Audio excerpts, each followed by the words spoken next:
युद्ध रूस के लिए सैन्य विफलता से पूरी तरह मनोवैज्ञानिक अराजकता में बदल गया है। क्रास्नोदार क्राय में रूसी नागरिकों ने पिछली रात अब तक की सबसे डरावनी चेतावनी के साथ जागे। सायरन सभी को खाना लेने और अपनी एंटी रेडिएशन गोलियां खाने के लिए कह रहे थे।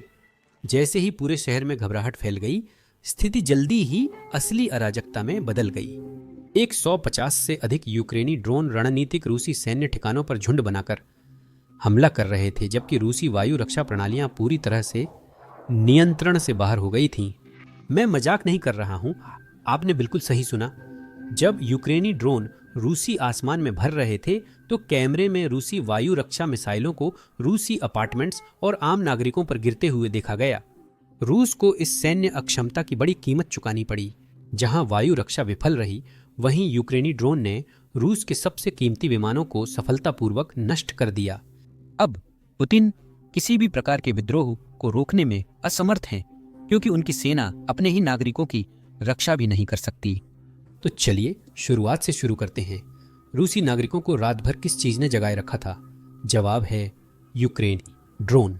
150 से अधिक एयर एनएससी ड्रोन क्रीमियन प्रायद्वीप और काला सागर तट पर रणनीतिक ठिकानों और रूसी सैन्य अड्डों की ओर जा रहे थे।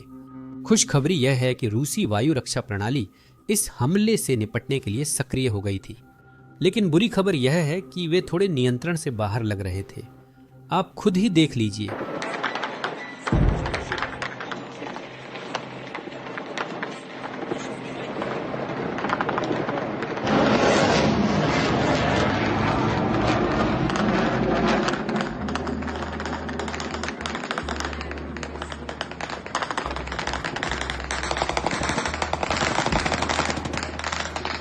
अब हमारे पास रूसी वायु रक्षा प्रणाली की कल रात की मित्रवत फायरिंग की फुटेज है।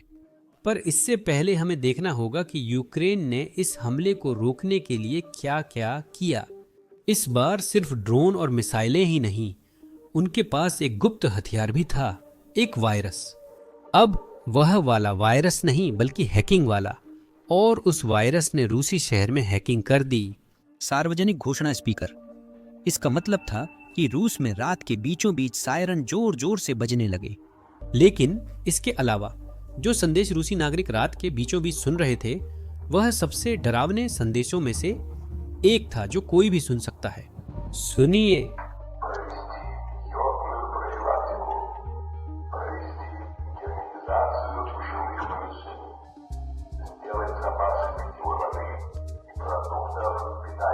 सायरन काफी देर तक बजते रहे।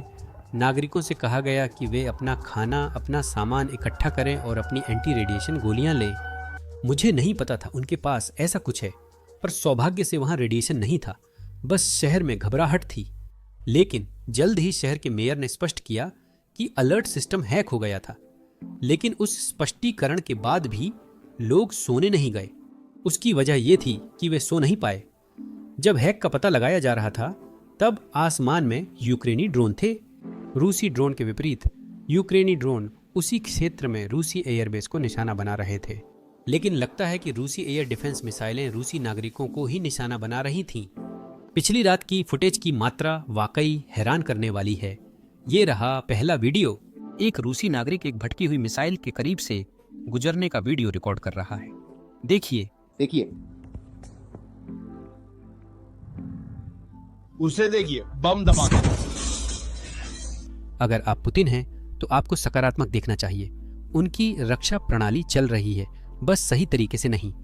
यहाँ एक और क्लिप है जो पुतिन एक आम नागरिक द्वारा देख सकते हैं। ओह, ये उड़ रहा है। चलो चलो चलो जाओ। हे भगवान, हे कमाल की बात है।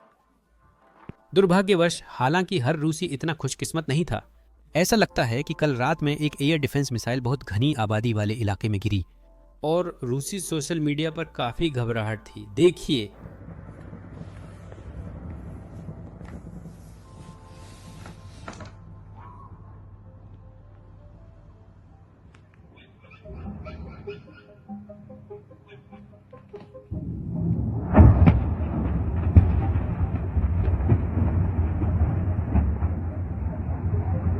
जैसा मैंने कहा, क्योंकि ये इलाका घनी आबादी वाला था। हमारे पास टक्कर का एक और एंगल है, ये रहा। क्लिप।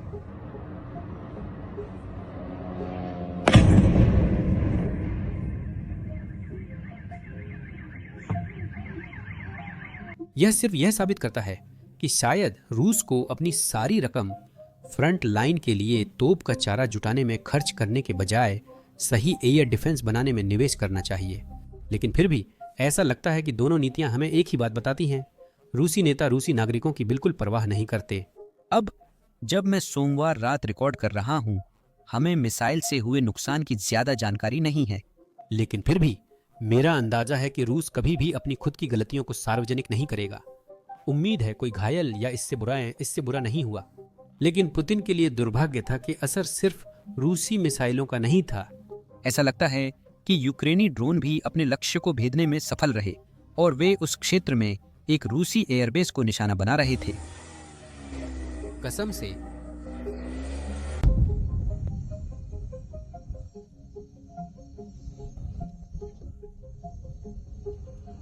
अभी शुरुआती रिपोर्टों के आधार पर ऐसा लगता है कि यह एक विमान फैक्ट्री और एयरबेस था, जहां रूस ने अपने बहुत सारे जेट और विमान रखे थे मरम्मत के लिए। तो यह निश्चित रूप से एक बहुत ही कीमती निशाना था जिसे निशाना बनाया गया। अभी उस इलाके के रूसी निवासियों ने पूरी रात लगभग 20 धमाकों की आवाज सुनी। कुछ पोस्ट्स के अनुसार धमाके इतने तेज थे कि लोग अपनी इमारतों या खिड़कियों को हिलते महसूस कर सकते थे। अब जाहिर है इसका यह मतलब नहीं है कि सभी यूक्रेनी ड्रोन निशाना साध रहे थे। रूस के दावे के विपरीत मुझे लगता है कुछ ड्रोन रूसी एयर डिफेंस ने गिराए जिसकी आवाज धमाके जैसी थी। लेकिन ऐसा लगता है कि कुछ ड्रोन अंदर तक पहुंचने में कामयाब रहे और वास्तव में रूस ने एक बहुत ही कीमती विमान को खुले में ही खड़ा कर दिया था।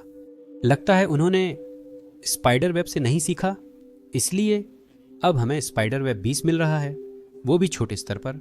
यही वो क्लिप है जो आपने कुछ सेकंड पहले देखी थी। बताइए क्या हुआ। एक बार जब यूक्रेन ने देखा कि उनका हमला सफल रहा है तो वे दोबारा हमला करने लौट आए। ये है वो डबल टैप क्लिप। हाँ, विमान बुरी तरह से तबाह हो गया था। साला। ऐसा लगता है कि यह रूस का A-60 एयरबोर्न लेजर विमान था जिसे नष्ट कर दिया गया। अब इसमें सबसे अजीब हिस्सा है, रूस के पास इनमें से केवल 2 ही हैं और ये दोनों सोवियत संघ से आए हैं, क्योंकि रूस ने जो हथियारों का भंडार विरासत में पाया था वो सब उसी से है। अब हमें ठीक नहीं पता कि ये कितने अच्छे थे, क्योंकि रूस ने इन्हें इस युद्ध में इस्तेमाल नहीं किया है, या मेरा अंदाजा है किसी और युद्ध में भी नहीं किया है। यह रूस के उन खास हथियारों में है जिनकी उसने शेखी बघारी पर कभी इस्तेमाल नहीं किया। यह विमान शक्तिशाली लेजरों के परीक्षण के लिए बना है, जो सैटेलाइट, विमान, मिसाइल और ड्रोन के सेंसर को अंधा या नष्ट कर सकते हैं। अगर यह काम करता है तो मेरा अनुमान है कि वही लेजर जिसका इस्तेमाल वे सेंसर को नष्ट करने के लिए कर सकते हैं, उसका इस्तेमाल वे लक्ष्यों को नष्ट करने या कम से कम उन्हें नुकसान पहुंचाने के लिए भी कर सकते हैं। लेकिन फिर भी यह सब सिर्फ सिद्धांत में ही है। हमें नहीं पता कि रूस ने कभी इसका इस्तेमाल किया है या नहीं। तो मेरा अनुमान है कि पुतिन के लिए यह नुकसान कोई मायने नहीं रखता, क्योंकि आखिरकार अगर वह इसका इस्तेमाल यूक्रेनी अपार्टमेंट्स को नष्ट करने के लिए नहीं कर सकता तो इससे उसे कोई फर्क नहीं पड़ता। लेकिन युद्ध अपराधों की बात करें तो ऐसा लगता है कि यहाँ तक कि रूस समर्थक प्रचारक भी यह समझ रहे हैं कि पुतिन यूक्रेनी नागरिकों को निशाना बनाकर गलती कर रहे हैं। हर रात हम देखते हैं रूसी मिसाइलें और ड्रोन अपार्टमेंट, मॉल्स आदि पर हमला करते हैं। यह सेना समर्थक व्यक्ति एक बात की ओर इशारा करता है जिसे पुतिन को याद रखना चाहिए। सभी यूक्रेनियन जो अपने प्रियजनों को उस युद्ध के कारण खो रहे हैं जिसे उसने शुरू किया और जो युद्ध अपराध वह कर रहा है, हर रात वे रूस के कृत्य नहीं भूलेंगे। इसका मतलब है भले ही यूक्रेन और रूस के बीच शांति हो जाए, यूक्रेन और रूस का रिश्ता कभी भी पहले जैसा नहीं रहेगा। लोग अपने प्रियजनों को खोकर नहीं भूलते। देखिए यह आदमी क्या कह रहा था। मैं बताना चाहता हूं कि जब हमला शुरू हुआ था इस आदमी ने समर्थन किया था कि अब यह उसके खिलाफ बोल रहा है। सुनिए। यह है, स्थिति को पीछे ले चलो। स्थिति को पलटना असंभव है। मुझे लगता है कि शांति स्थापित हो भी जाए, यह शांति ऐसी ही रहेगी। यूक्रेनियनों का सबसे सक्रिय हिस्सा, जिसमें वे लोग भी शामिल हैं जिन्होंने लड़ाई की, वे निजी सैन्य कंपनियों में शामिल हो जाएंगे और विदेशों में रूस से लड़ेंगे। चाहे इस मोर्चे पर कोई टकराव न भी हो, ये लोग रूस के खिलाफ लड़ाई को अपनी जिंदगी का मिशन मानेंगे, लेकिन ये लोग और आप किसी भी तरह से उन्हें रोक नहीं पाएंगे। तो यह पहले से ही कम से कम यूक्रेनी आबादी के एक हिस्से के लिए, खासकर उन लोगों के लिए जिन्होंने अपने प्रियजनों को खो दिया है, उनके लिए यह निजी बदला होगा। मेरा मतलब है ये पहले से ही ऐसा है। समझना चाहिए कि दुनिया अब पहले जैसी नहीं रहेगी, सब बदल जाएगा। वाह, पिछले युग में कोई वापसी नहीं होगी की ओर हिंदी एक बहुत बड़ी और लगभग अप्रतिसंधानीय गलती थी। इससे पहले यानी पिछले युग में ऐसा नहीं था। इस पूरे ऑपरेशन के सफल होने की संभावना थी, लेकिन केवल तभी जब यह वैसे ही होता जैसा कि शुरू में इरादा किया गया था, एक विशेष ऑपरेशन के प्रारूप में। बस इतना ही इस ऑपरेशन में, ये विशेष ऑपरेशन थे। जैसे कि कजाकिस्तान में जनवरी 2022 में। हाँ सही है, मेरा ख्याल है एक उदाहरण दिया गया था, या जैसे चेकोस्लोवाकिया में 68 में। ठीक है, अपने समय में। अब मैं सच में उम्मीद करता हूं कि पुतिन वाकई में यहाँ जो गलती कर रहे हैं उसे समझें, क्योंकि भले ही यह युद्ध उस शांति समझौते की वजह से न रुके जिसके बारे में हर कोई बात कर रहा है, मैं फिर भी उम्मीद करता हूं कि पुतिन यूक्रेनी नागरिकों की हत्या करना बंद कर दें, क्योंकि ये लोग मोर्चे पर नहीं हैं। तो यह बिल्कुल भी समझ में नहीं आता कि रूसी ड्रोन हमले और रूसी मिसाइल हमले सिर्फ सिर्फ निर्दोष लोगों को निशाना बनाएं। अब ऐसी वीडियो बनाने में एक समस्या है जहां हम बहुत सारे ड्रोन हमले दिखाते हैं, भले ही वीडियो में कोई इंसान या रूसी सैनिक घायल न हो रहे हों। YouTube अक्सर हमारी वीडियो डिमोनेटाइज या प्रतिबंधित करता है। पिछले हफ्ते हमारी 4 युद्ध संबंधी वीडियो डिमोनेटाइज हो गई थी।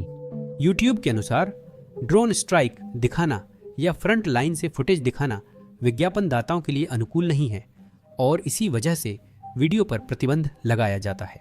यही आधुनिक युद्ध की सच्चाई है जिससे यूक्रेनी लोग लड़ते और उसमें जिंदा रहने की कोशिश करते हैं। इसीलिए हमें ये सब कवर करना जरूरी लगा और इसी कारण हमने अपना प्लेटफॉर्म बेसिक्स इनसाइडर शुरू किया। हमने इसे खुद बनाया है, इसीलिए कोई पाबंदी नहीं है। हमें ड्रोन स्ट्राइक, फ्रंटलाइन फुटेज या रूसी एयरबेस के तबाह होने को ब्लर नहीं करना पड़ता। इसके अलावा हम अपनी साइट पर कोई विज्ञापन भी नहीं चलाते। इस तरह हमें सिर्फ इसलिए खुद को सेंसर नहीं करना पड़ता कि विज्ञापनदाता खुश नहीं हैं। हम साइट को आपके समर्थन से फंड करते हैं, न कि विज्ञापनों से। अगर आप ऐसे कवरेज में रुचि रखते हैं और हमारी वीडियो देखना चाहते हैं, वीडियो बिना सेंसर किए और बोनस कंटेंट पाएं जिसे हम यहाँ YouTube पर अपलोड नहीं कर सकते, तो जरूर basicsinsider.com पर हमारे साथ जुड़ें। आप लिंक पर क्लिक या स्क्रीन के QR कोड को स्कैन कर सकते हैं। जुड़ने पर आप वह सारा कंटेंट देख सकते हैं जो हमने पहले ही अपलोड किया है और वे सभी वीडियो भी देख सकते हैं जो हम भविष्य में अपलोड करेंगे। इसके अलावा आप हमारे कवरेज और हमारे चैनल को सपोर्ट करेंगे। तो आपका बहुत बहुत धन्यवाद। मेरा नाम सैम है और मैं आप सबसे अगली वीडियो में मिलूंगा।